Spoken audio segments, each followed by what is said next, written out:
Jecha maqaa keef eessaa akka dhufte waan waaqayyo ishee godhe wanta dhugaa baatu saba kana irratti jechuudha. Ani maqaan koo Roobee Bayyaan jedhama.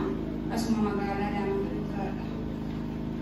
Waaqayyo naaf godhe lafa kanatti garaachi baay'ee na dhukkuba ture.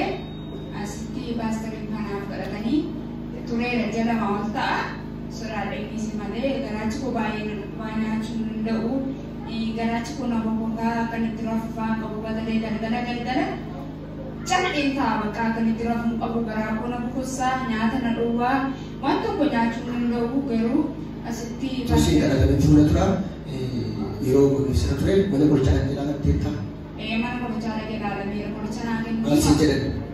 Garaacha keessi banaan jennee akkasumatti qoricha naa laatanii waan tokko garuu jijjiirama qabu ture. Qoricha sanaa fayyadamuu si fayyaduu dandeenya jechuudha. Jijjiirama hin jiru.